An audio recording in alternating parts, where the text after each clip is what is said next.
If you haven't gone on my friend Mary Kay Andrews' website, you got to do it. She writes some really good. She's the writer in our group, okay? She's the one that actually knows how to write. So, first of all, let me say it is very good to be here this evening. I've been looking forward to this ever since we came here a few months ago and saw one of our other classmates, Deborah Blum, who's a Pulitzer Prize winner, and Bill. I met Bill Starr at that time, and he was kind enough to invite me to come, and so I'm very excited to be here. It's funny, all the stuff that has happened to me in my life, particularly the last few years. I was talking to my wife this morning at breakfast, and I said, "Sweetheart," she said, "What are you doing?" I said, "Well, I'm going to the DeKalb County Library in Decatur. I'm going to do a little book signing." And I said, "Kathy's going to introduce me. It's going to be a lot of fun."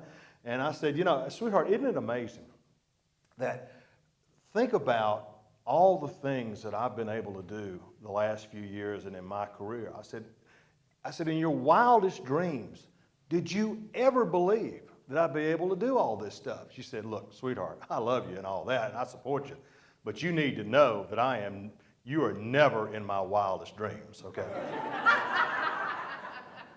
I didn't laugh at that the way y'all did. So, folks, if I'm here to deliver any message tonight before we talk about books and stuff, it's one thing, and it's this, is that when it comes to, we're Americans by birth, but when it comes to college football, and we are Southerners and Georgia Bulldogs by the grace of God. That's what I always tell people.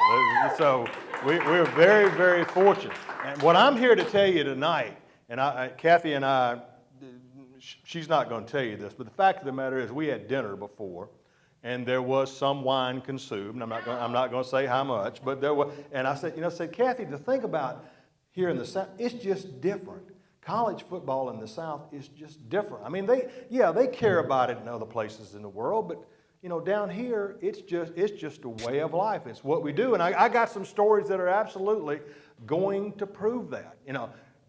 True story, absolutely a true story. August 2006. Now remember the date. It's very important. August 2006. I am a man of a certain age right now. Okay, and that certain age means I am now going to the weddings of the children of my friends. Okay, that's very important. So, August 2006, I'm at a wedding in Ringgold, Georgia. All right, Ringgold. If you don't know where Ringgold is, it's up around the state line. It's north of here, around the Tennessee state line. Ringgold, Georgia. First United Methodist Church in Ringgold, Georgia. Tiny little church, decorated beautifully. Just a wonderful church. Little small country church. The bride is beautiful. The groom is handsome. It was a lovely wedding. Then we get to the end of the service, and the minister stands up and he puts his hand up in the air, and he goes, "By the power vested in me, by the state of Georgia, home of the SEC champion Georgia Bulldogs, I now pronounce you man and wife." Can the congregation say it? Amen? Amen. And they did. It's just different down here. Now, see, I've got friends who worked at all the big newspapers in the country. Chicago Tribune, New York Times, LA Times, USA Today, Boston Globe. And one year, a bunch of them, and I told somebody this story the other day. I talked to a group of about 200 Georgia graduates. I said, "Remember back in the old days? Back in the old days when we actually used to beat Florida, okay?" I had a bunch of my buddies from all these newspapers from around the country wanted to go to the Georgia-Florida game. I said, "Well, okay." I said, "First of all, you're going with me. I'm going to take you. I'm going to show you how to do the Georgia-Florida game in style." So they all showed up. True story, LA Times, New York Times, Chicago Tribune, Boston Globe, USA Today. I loaded them all in a van in Jacksonville, and I took them to the game. We go to Metropolitan Park, which is across the way. We walked in. They sat down. Next thing they know, here comes the Red Coat Band marching by, playing "Glory, Glory to Old Georgia." Next thing they knew, here comes UGA walking across with the cheerleaders going by. And they're sitting down, and after a little while, somebody handed them a plate of barbecue. And they start eating that barbecue, and they're having a great time. They looked at me and said, "Damn, Barnhart, we ain't got nothing like this in the Big Ten." Okay? So the point is that football in the South is different. Another true story. I don't, how many of you saw Midnight in the Garden of Good and Evil? How many of you read the book, saw it? Okay, you will remember, if you read the book, if you saw the movie, you know that Uga, the Georgia mascot, played a prominent role, both in the book and the movie. True story, Sonny Siler, Savannah attorney, is the owner of Uga. And when Clint Eastwood, who was the director of the film, he was getting ready to do the movie, he said, Sonny, tell you the truth, you know, I think I'm going to use a stunt dog to play the role of Uga. You know, it's a trained dog, and this is movies, and this is big time, but just in case, I want to come down to Savannah, I'm going to be scouting locations, I want to come by your office, and I want to meet Uga. And so Clint Eastwood did that. He flew down, he went to Sonny Siler's office in Savannah, and all of a sudden, Sonny comes up, his wife Cecilia, who really takes care of the dog, she shows up with Uga. And Sonny tells the story, so you look around, next thing I know, Clint Eastwood is on the floor wrestling with Uga. And so he is wrestling down there, and finally he grabs Uga by the ears and looks at him in the face like this, and he goes, Uga, I'm going to make you a star. And Cecilia, Sonny's wife, says, but Mr. Eastwood, Uga's already a star. Tonight, if I want to share anything significant with you, I want to tell you a little bit about this book, the Larry Munson book. So those of you, how many University of Georgia, I see some shirts, but how many University of Georgia graduates or fans do I have in the room here? Okay, so you know who Larry Munson is. I don't have to explain to you that Larry Munson was the voice of the Bulldogs for several generations. That Larry Munson became the voice of the Georgia Bulldogs in 1966 and remained in that position until the first couple of games in 2008. And in 43 years, he basically saw it all. I mean, we knew growing up as Georgians, when we were students at Georgia, we knew that nothing really mattered in Georgia football until we heard Larry explain to us what it meant. He was that powerful. He was that much a big part of the Bulldog Nation. Well, as many of you probably know, Larry retired 2 games in the 2008 season. And for the longest time, Larry swore that he would never, ever, ever do a book. And I asked him about that one time because I was just curious. I mean, Larry, you had an incredible life, why don't you want to do a book? He says, well, you know, I heard Sean Connery one time.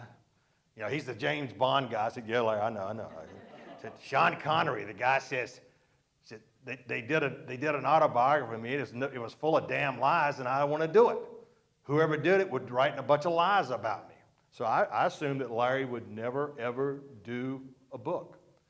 But then in November, I'm flying down to the Georgia-Florida game in late October, early November. I get a phone call from Michael Munson, Larry's oldest son. He says, Tony, Dad's changed his mind. He wants to do a book, and he wants you to do it.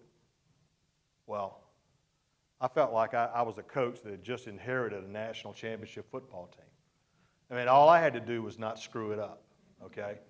And so December of 2008, I met with Larry Munson 3 times a week for about 2 hours each time.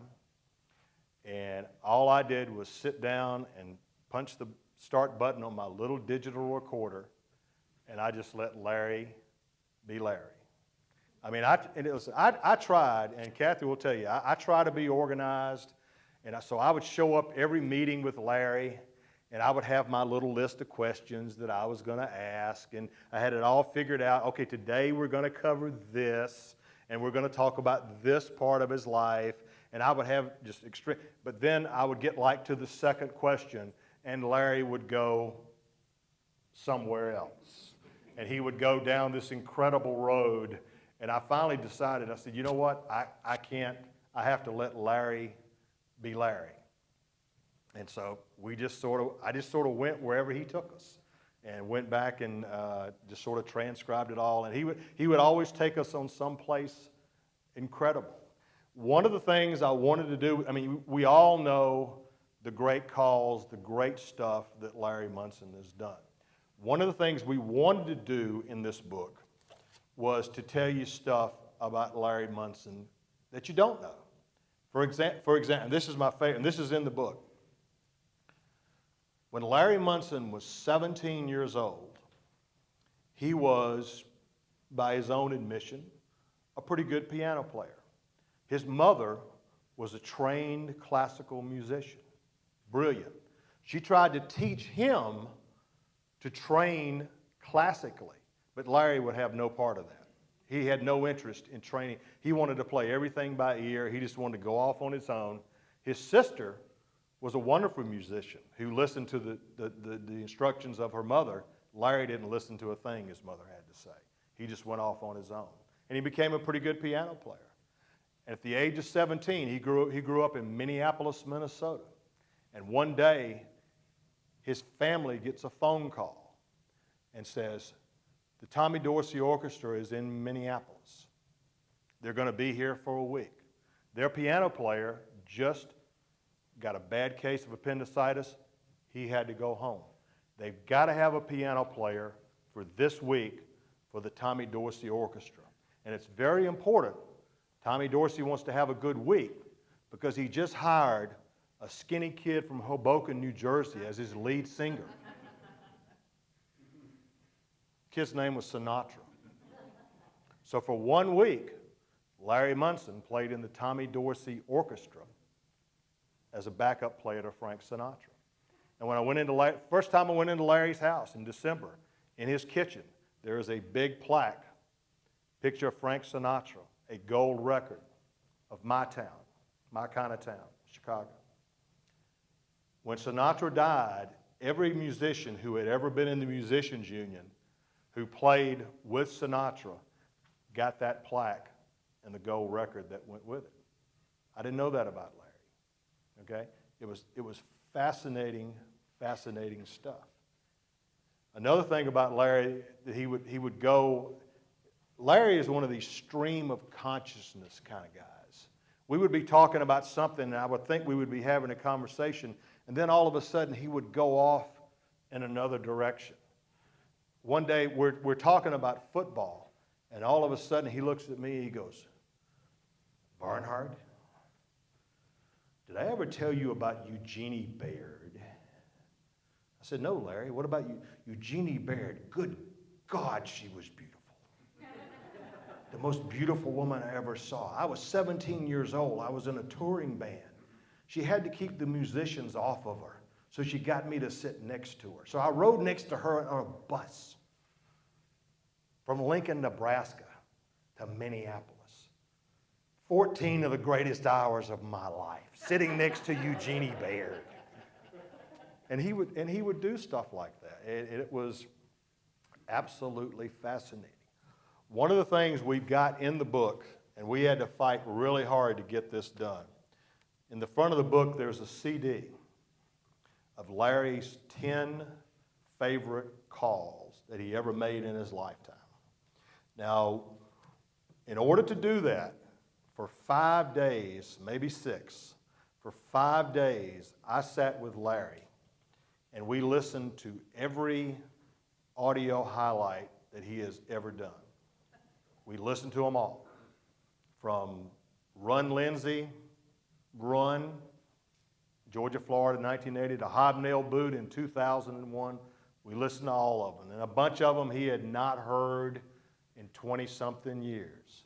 And he listens to it, and I said, I'm saying, tell me what you were thinking when that was going on. Tell me what, and he told me these incredible backstories about, and this is all in the book, about here's what happened before that play. Here's what happened during this time. I'll give you 2 quick examples. There's a couple of you old enough to remember this. There's a couple, because a couple of people in this room are actually old as I am. So, Not me. 1975, Georgia-Florida game in Jacksonville. If you don't remember it, it was a great, great play. It's called Appleby to Washington, 80 yards. And here was the play. Georgia was not supposed to win this game, okay? I remember it vividly. I was a student at the University of Georgia. I could not afford to go to Jacksonville for the game, so I stayed back in Athens, and we watched the game from the late, great fifth quarter lounge out on the Athens highway, okay? And they had one of the first big screen TVs. We thought that was really cool. But the play, Georgia trailed in the game the whole game, 7-3. It looks like that's the way the game is going to end. But at the end of the game, with about 3 minutes left, Georgia had a big old tight end by the name of Richard Appleby. And what they had done all season is the quarterback would hand the ball to Richard Appleby, and he would run around the right. He was a high school quarterback, and he would run around the right end and run the ball. And they had run the play like 5 times all season, where they would hand the ball to the tight end, he would run around the right side, and he would run the ball. That was the play. Well, on the Saturday morning of the Georgia-Florida game in 1975, Larry Munson would always meet with the offensive. He wouldn't meet with Coach Dooley. Coach Dooley would not meet with Larry Munson on Saturday morning. Coach Dooley told me, he said, I could not be around Larry on Saturday morning because I would feel really good about things on Saturday. Okay? We would plan, we would have our game plan, we would practice hard, and by the time that Saturday morning got there, I would feel really good about the game. Unless I saw Larry. If I saw Larry, Larry would go, oh, good God, we are so slow. We can't possibly stop them. What are we going to do? And by the time I got through talking to Larry, I was all depressed thinking we were going to lose. So I would never talk to Larry. But Larry would meet with the offensive coordinator and the defensive coordinator. So on the Saturday morning in Jacksonville, before the Georgia-Florida game, Irk Russell and Bill Pace, the coordinator, said, Larry, we got something special for this game. And so on a cocktail napkin, they drew up the play. And the play was Richard Appleby, the tight end, would run around and they'd hand him the ball. But this time, instead of running the ball, he would stop and he would throw it. And so they ran the play, they handed it to Appleby. A guy named Gene Washington was wide open. He threw it, 80-yard touchdown. Georgia wins the game 10-7. He said, I knew the play was coming because there was 3 minutes to go in the game, and they hadn't run it yet. So I knew that it was coming. Another play that we talk about that's on the CD is the one that a lot of you have heard of, the Hobnail Boot play.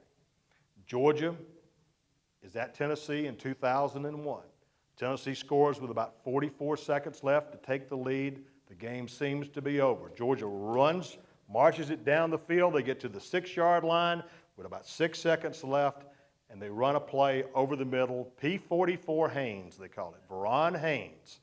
And it's one of those deals, and I talked to David Green, who was a quarterback. I talked to him the other night. He said it's one of those deals where either the guy is wide open, and if he's not wide open, my job is to throw it in the stands. Well, the guy was wide open, and threw it in with 3 seconds left. Georgia won the game. And Larry goes bananas. Bananas. And he goes, we just stepped on their face with a hobnail boot and broke their nose. And everybody wants to know, Larry, where did that come from? And finally I asked him, I said, Larry, where did the hobnail boot reference come from? So I have no damn idea. None whatsoever. I don't know what I was thinking. It just came out. He said the next day, and this is in the book, in the next day, he said that Furman Bisher, the longtime AJC columnist, called him the next day and told him that a hobnail boot were those boots with little spikes, little ridges on them that guys use, lumberjacks use them to climb pine trees. And that's what it was. So who knew, you know? I didn't know. So that's the kind of stuff that we were able to get to in the book. It was a fascinating thing to do, and I was proud of the way that it turned out. And it's interesting. Larry has been an interesting guy to really get to know. Because, I mean, the first time I met Larry Munson, I was a student at the University of Georgia. I was traveling with the football team because I was working for the Red and Black, and I got to go to a game at Ole Miss, Vaught Hemingway Stadium in Oxford, Mississippi. And of course, this is when I knew I didn't have any idea what I was doing. And I show up at Vaught Hemingway Stadium. It's 3.5 hours before the game, but I didn't want to get there too late. So I got there 3.5 hours before the game, and I'm walking up to the press box, and I look, the stadium is empty, the press box is closed. Sitting in front of the press box is Larry Munson. He's been there an hour already, okay? And I'm thinking, what am I going to say? Because I'm a junior in college. This is Larry Munson. What am I supposed to say to him?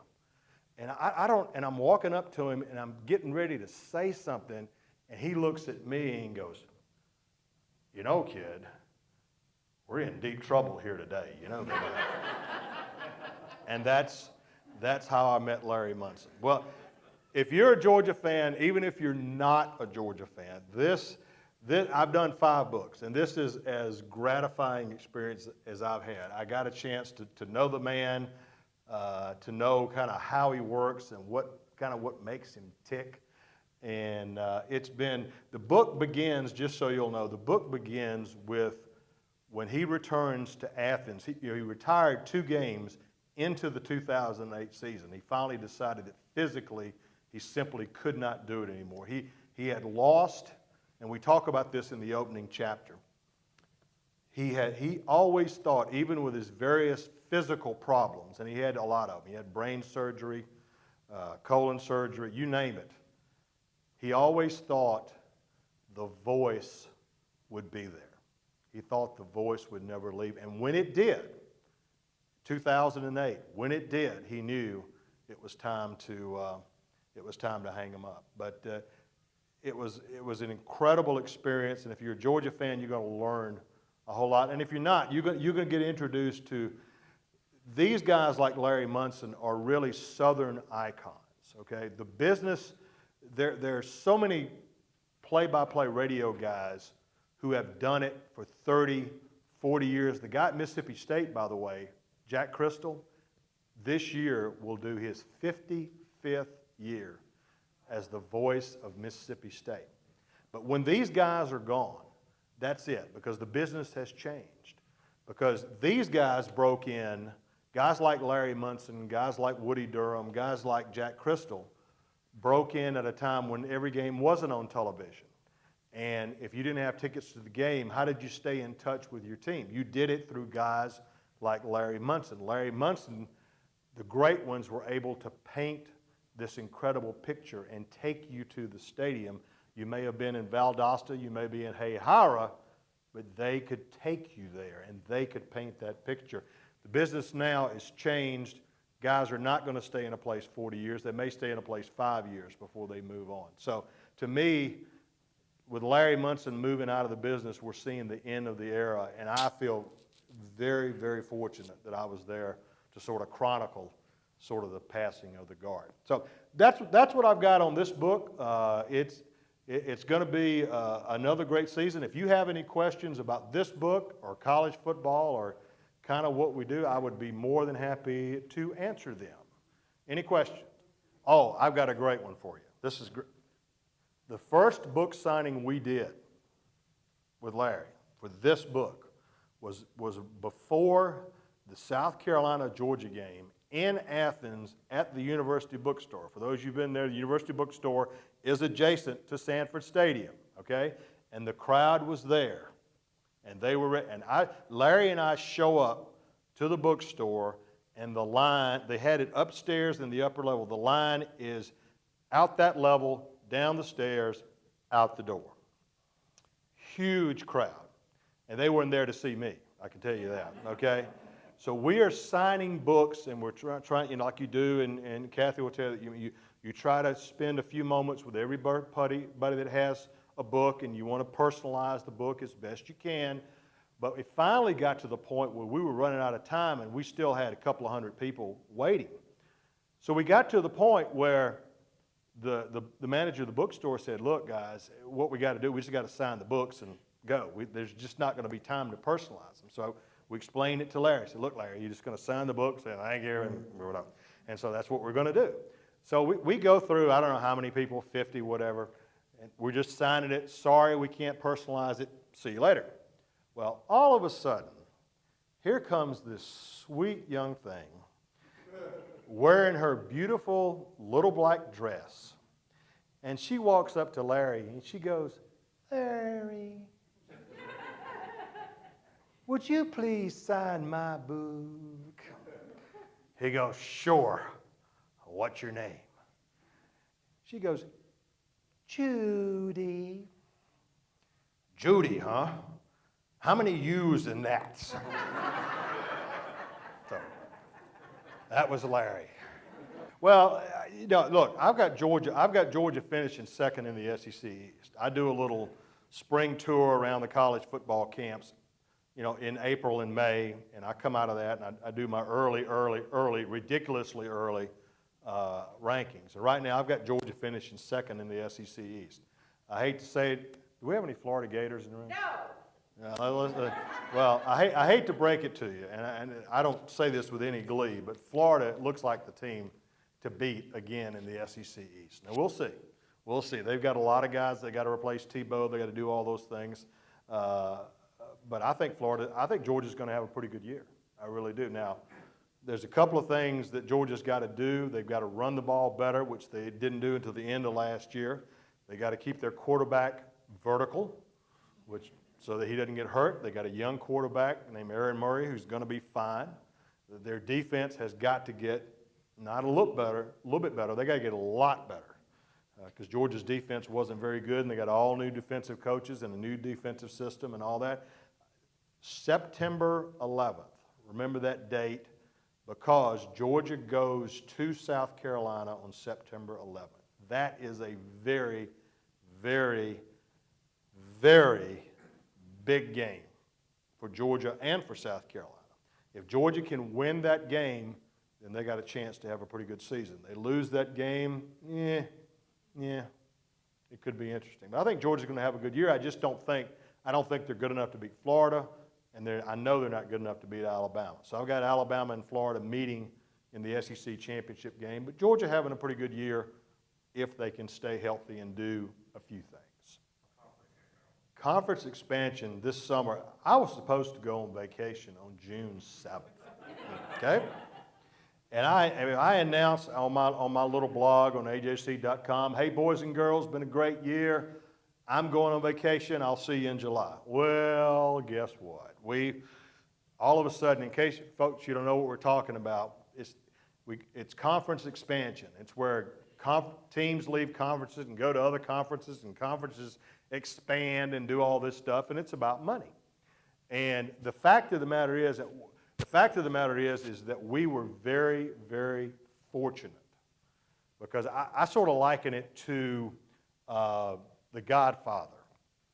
We have the 5 families in the city. Those are the conferences, and we could have had the St. Valentine's Day Massacre. Okay, we could have had something really, really bad.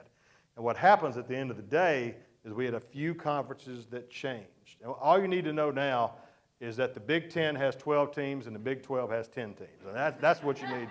That's what you need to know. But fortunately, the bad stuff, or the really bad stuff, did not happen. Now, are we done? No, we're not done. We're not done, because conferences are in the situation now, teams are in the situation now where they've got to maximize their revenue. And as long as there's another TV contract down the road, these teams are going to look to go to conferences to expand their TV possibilities. But for now, there's this kind of peace in the valley. Nobody's going to mess with the peace. But 2 or 3 years from now, I predict we will go through this all again.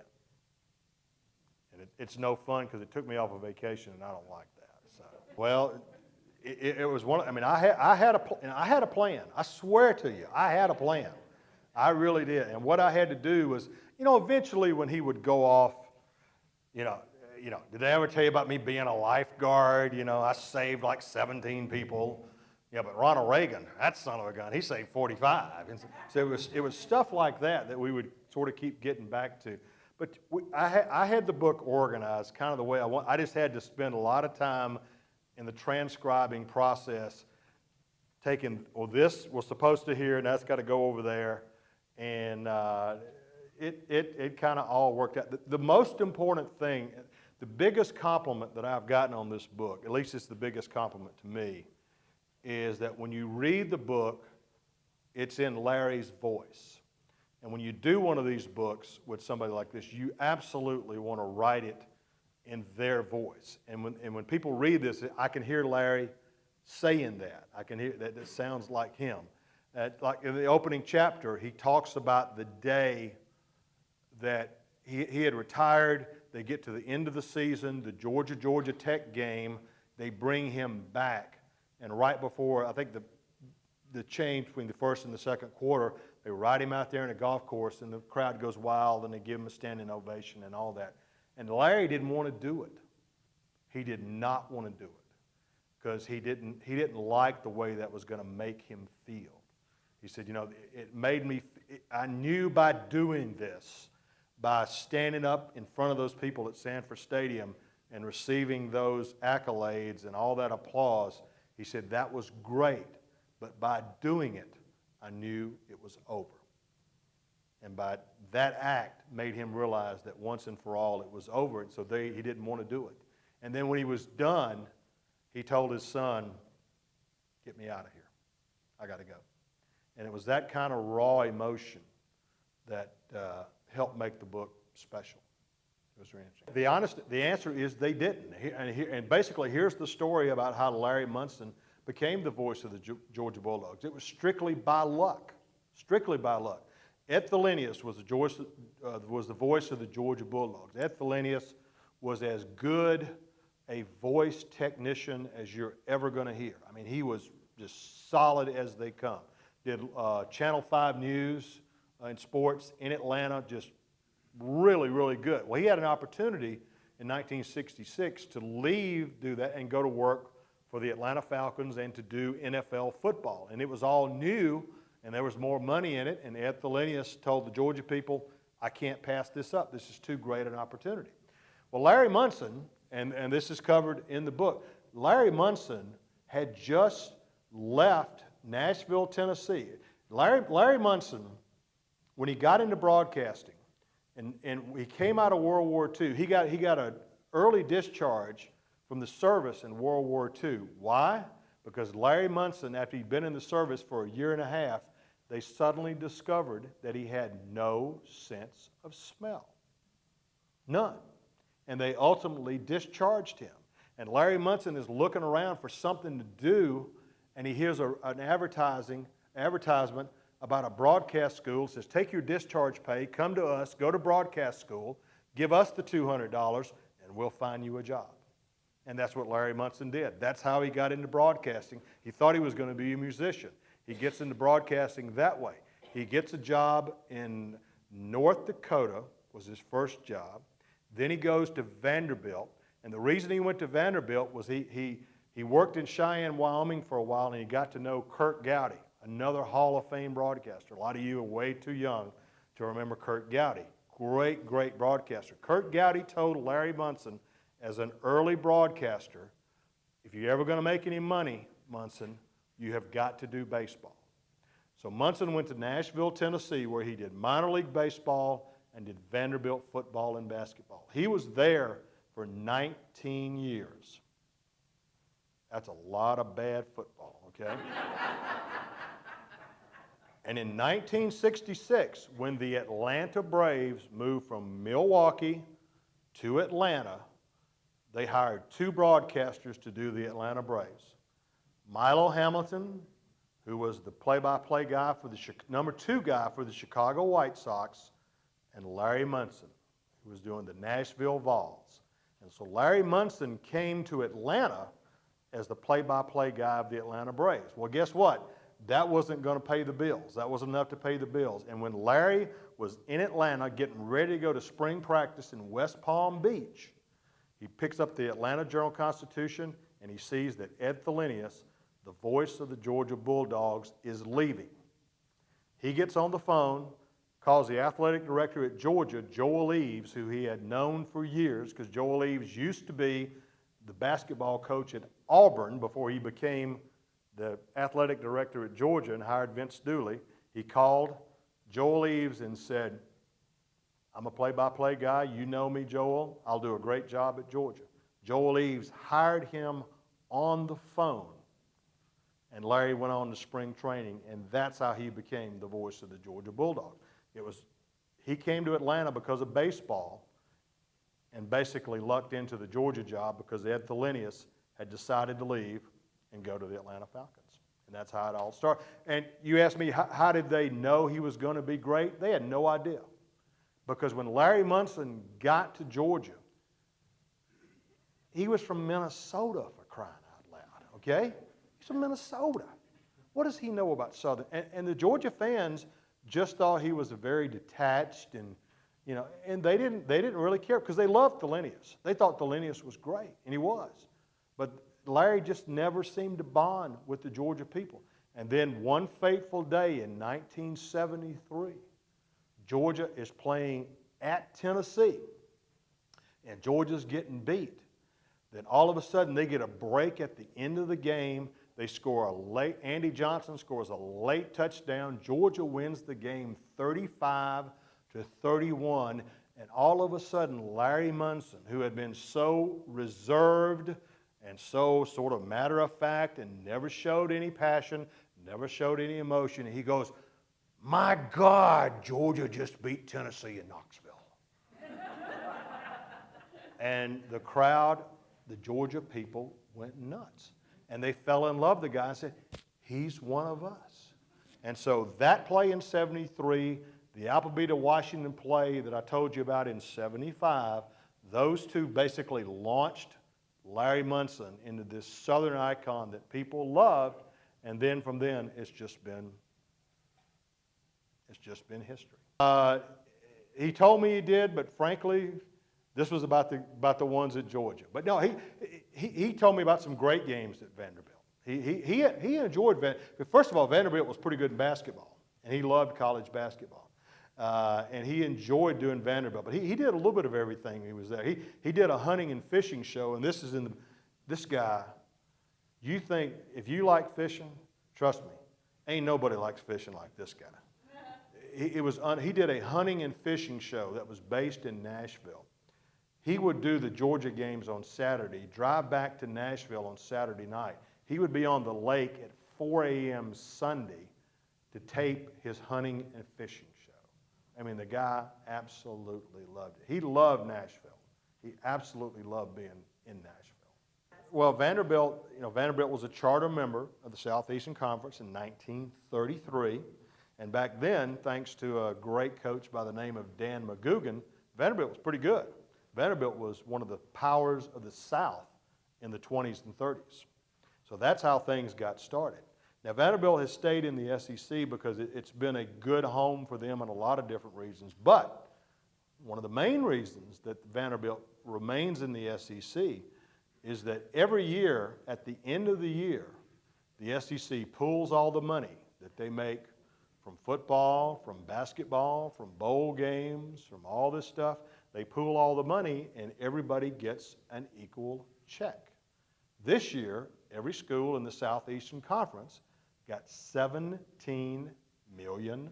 So I can give you 17 million reasons why Vanderbilt remains in the SEC. Now, I will say this. When you think about it, Vanderbilt is extremely competitive in basketball. They're a great baseball team, and they compete in everything. And Bobby Johnson, while they have struggled last year, for the most part, they've shrunk the gap between them and everybody else in the league. I know there are only about 5,000 students when I was there, so it's much, much smaller than any other school. And it is a private institution. And then they don't pay, they have a law, or they have rules that they don't pay their head coach more than they pay their chancellor. Which is very good for the chancellor, I might add. Because Bobby Johnson's making $1 million, so I think the chancellor's extremely happy about that. So, no, Vanderbilt, listen, it helps the SEC, keeps the old team GPA up there. It's a good fit, and it's been a good fit for Vanderbilt. So I love people from the Midwest, but they always, whereas we in the South, of course, are eternal optimists. The folks, and Larry was always that way. He just, oh God, we got no shot. They're too fast. We can't beat. They're too big. We can't do any of this. That's just his nature. I mean, I just write it off to being from the Midwest. If you're from Minnesota, you've seen a lot of bad football. So, in my post-spring top 25, I've got Alabama at number 1 because, Alabama's the defending national champions. They won the national championship last year. They lost a bunch of people off of their defense. But I look at the talent level. I look at the schedule. I spent 2 days in the spring at Alabama. And I just think if any team is going to repeat it, now nobody's repeated as national champions since Nebraska, 1994-95. Why? It's really hard, okay? Because even if you're extremely talented, let's take the University of Florida, okay? Even if you're extremely talented, the pressure of trying to repeat, of being preseason number 1, trying to win and win and win, the pressure is tremendous. Some teams handle it well. Florida did not handle it particularly well, even though they won all their games. Had a little drama from the head football coach last year at the end of the year. So I think Alabama mentally has got the makeup to do it. Now, will they do it? Because you got to win the close games. Alabama had 2 really close games they could have lost last year. They absolutely could have lost to Tennessee at home. They absolutely could have lost at Auburn. Okay? So the odds are, if you were a betting man, if you were a smart man, which nobody's ever accused me of being, but if you're a betting man, you would not bet on Alabama. You'd say the odds are against them. But right now, I've got Alabama and Ohio State playing for the national championship out in Glendale, Arizona. So we'll see. Exactly. Back in the old day, let's take Georgia's national championship game in 1980. The way that the business was set up then, the Sugar Bowl, where Georgia played Notre Dame for the national championship, had a radio contract to do their games, with, I forget what the network was, but Larry, by contract, could not do the Georgia game because the local radio guys were not allowed to do it. Georgia could not broadcast its own game to play the national championship because the Sugar Bowl owned the radio rights, and they shopped it out to the highest bidder, and that's why you couldn't do it. So he told me about it. He spent, in the moment, what he did, he got with a buddy of his who was his spotter. Now, spotter, in case you don't know, a spotter, when you do a radio play-by-play, you got 2 spotters. One's for the home team, sits over here. One's for the visiting team, sits over there. You got a big board with all the players on it. And when a guy makes a tackle or a guy catches a ball, this guy spots and says, that's the guy that did it. So, you don't think Larry keeps up with all that stuff, do you? So what he did is he took his spotter, Dick Payne, who was a spotter for him for 40 years. They checked into the old Downtowner Inn at 5 Points in Athens and had a tailgate and watched the game from there. And that's how he saw Georgia win the national championship. So that was. And the other bowl games, he wanted to go towards the end of his career. They allowed the local radio guys to do it then, but health-wise, he didn't want to. Ultimately, health-wise, he didn't want to make the travel. And at the end of his career, that's what really got him. That's why Larry started cutting back on his schedule where he'd only do the home games. Because he said, the travel was just brutal. Getting on the plane, getting off the plane, getting the security, all that kind of stuff. And ultimately, that's what caused him to cut back on his schedule. Kathy, I saw my first college football game in September of 1965. I was very young. And I walked into Sanford Stadium in Athens, Georgia and Vanderbilt. And this was, again, 1965. Georgia had beaten Alabama the week before, the defending national champions. And I go into Athens, and I just thought it was the neatest thing in the world. You had the bands, you had the pretty girls, you had the fall scenic, all that. Did I mention the pretty girls? it was one of those, I just thought it was the neatest thing in the world. And so when I got a chance to do it I covered all kinds of sports. I've done college basketball and everything else. But there's nothing that has the passion and emotion that college, because look, in the South, college football is not a game. It's a way of life. It's who we are. I remember going into the office of a Southern football coach one time. He had a sign behind his desk, and he said, college football is not a matter of life and death. It's much more important than that. So that's why I got hooked on college. And I've had opportunities to do other things. People, don't you want to cover the NFL? Don't you want to cover the NBA? Don't want you to cover baseball? I've had opportunities to do that, but I've never found anything. This work is too doggone hard. You better love it, because you got to work too hard at it. And I've never found anything that got me as juiced up and excited as going into the stadium on Saturday. And when it's no longer a thrill, I'll go be a greeter at Walmart or something like that. But it's still, I am considerably older now, and I still get excited on Saturday morning when I wake up and I get to go to a football stadium and I get to watch teams play. I still get excited about that, and after doing it this long, if you're still excited about your work, that's kind of a cool thing. It really is. I spoke to Larry about a month ago. I think for a guy who's had all these surgeries, what was funny, with all the problems that Larry was having, turned out that his biggest problem was that he needed a pacemaker. And he got that put in, and it made a remarkable difference to him. So he still needs care pretty much around the clock. He has somebody with him. But all things considered, I think he's doing well. True story. Last year, if you'll recall, Georgia opened the season at Oklahoma State. Okay, this was the season. And so we're finishing up some detail. The book is done. It's ready to go. But I'm going to Larry to visit him about something, and it's August, and I walk in, and this is one of those days. We had these days with Larry from time to time where he would never say hello. He'd never say how you doing. He would just start talking about something. And so I walk in to see Larry, and he looks at me. He says, "Do you realize we've got to go to Oklahoma State?" He goes, "Where is Oklahoma State?" "And how the hell do you get there? And if you get there, how the hell do you get back?" He would do that. I'd walk in to see him, and he'd look at me, and he'd go, "God, Barnhart, how did Georgia Tech get so good? When did that happen?" He said, "I don't remember them being good.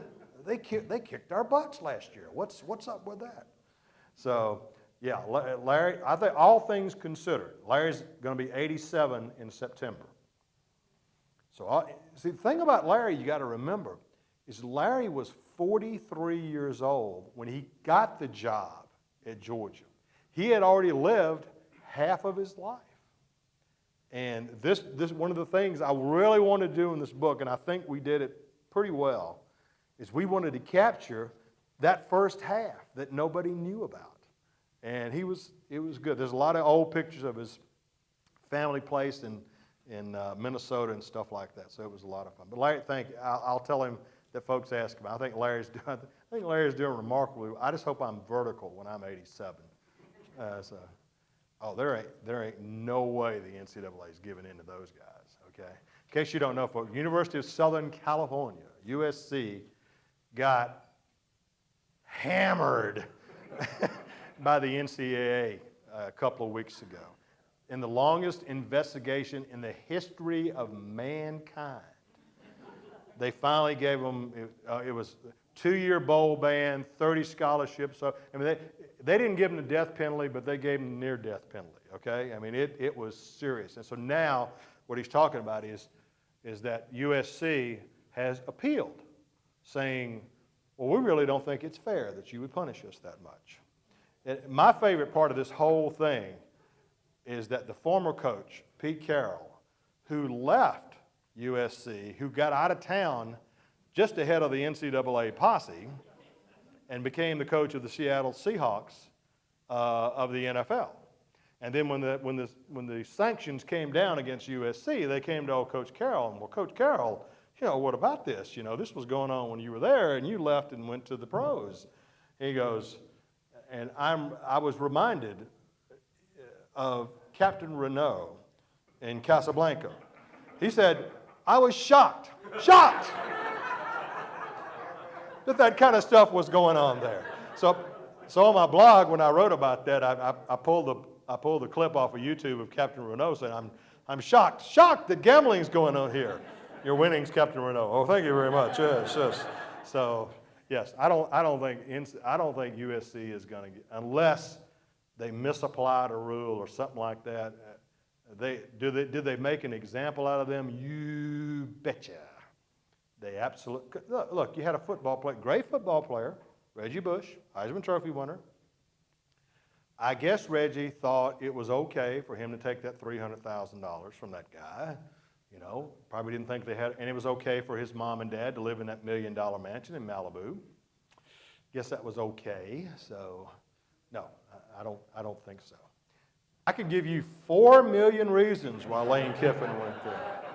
First of all, there were 2 reasons Lane Kiffin went there. Number one, they were going to pay him $4 million. $4 million, when you've got a wife that looks like his wife, is a strong motivator. Okay, that's number one. Number two, and I've done this for 30 years, okay? There has never been a coach, in my experience, that was more out of place and did not understand where he was than Lane Kiffin at the University of Tennessee, okay? He didn't get it. He didn't get it that what football is in the South. He didn't get it. Either he got it, either he didn't get it, or he understood it and he really didn't care. So ultimately, that's why he went. But it's amazing, when the penalties came down against USC, I got like 40 emails from Tennessee fans saying, karma's really something, ain't it? It's really something. It's really something. Well, let's start with expansion first. The sense that I get right now is that we've had enough fun for now, and nobody's going to make any moves right away. The key to everything as we go down the road is the Big Ten, okay? The Big Ten, in case you know, the Big Ten for the longest time had 11 teams. Don't ask me, I barely got through freshman math at Georgia. But the Big Ten had 11 teams. They added the University of Nebraska. Now they have 12 teams, okay?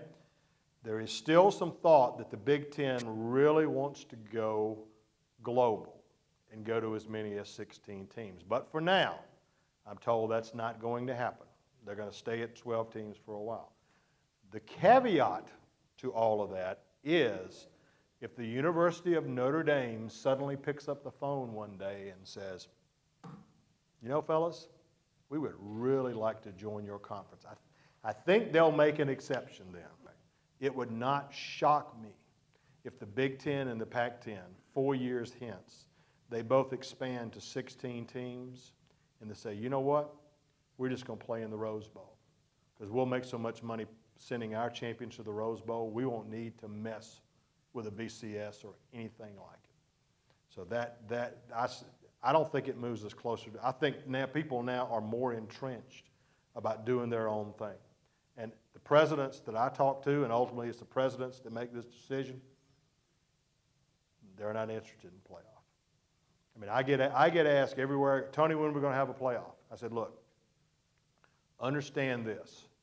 There's really only 2 sets of people that really, really, really, really want some kind of playoff in college football. And that's the fans, and that's the media. And you know what? They don't get a vote. The presidents vote. And the presidents I talk to, there's about 8 of them that would like to see a playoff. And 112 of them say, we don't want to open that can of worms. It ain't worth it. But understand, everybody makes more money, but who's in control of the money? Okay? In the basketball tournament, the NCAA is control of the money, and the money's kind of more or less divided up equally among all the schools. In the current system we have now in football, current financial system now generates about $170 million in postseason money per year. Of that money, the 6 big conferences get 95% of that money. It's a great deal. And I don't see them changing. I really don't. I think the SEC wants, in the last they had conversations with Texas A&M and Oklahoma. That's my agent. It's okay. It's okay. Sorry. He thinks I'm going overtime here. So the SEC would have been willing to listen to Texas A&M and Oklahoma because there was no way that Texas was coming to the SEC. They don't want no part of the SEC. Okay, Texas A&M and Oklahoma would have said, well, you know, we'll listen. We'll listen. I mean, it's better than sending your women's volleyball team to Pullman, Washington, okay? And so I think when the next time comes around, see, the SEC's got a great deal going. They got 12 teams. They got a 15-year, $3 billion TV contract with ESPN and CBS. Life is good in the SEC. And they don't want to expand. They didn't want to expand last time. But if all these teams were going to be, hey, if Texas A&M Oklahoma is sitting out there, and their choice is to go to the Pac-10 and play in L.A. on the left coast and go to the SEC said, well, sure, come on. But they'd rather not do it. So next time it comes around, keep your eye on Texas A&M and Oklahoma. Because look, to expand, folks, it ain't about who's got the prettiest uniforms, okay? It's not about who's got tradition. It's about how many eyeballs will your team bring to television sets, okay? And if I told you that Vanderbilt got $17 million a year, every team in the SEC got $17 million a year, well, if you bring in 2 more teams, guess what? You got to generate another $34 million a year. If you bring in 4 teams, you got to generate $68 million a year. All right? And there are not that many schools that are going to do that. That's why the SEC was very cautious in expansion. And they're not going to do it unless they see the value. Because the number one rule in college athletics is ain't nobody going to take less money this year than they got last year. Okay? And that is the rule. Ladies and gentlemen, it has been a real treat to be with you, and we'll be in the back. Okay? Thank you very much.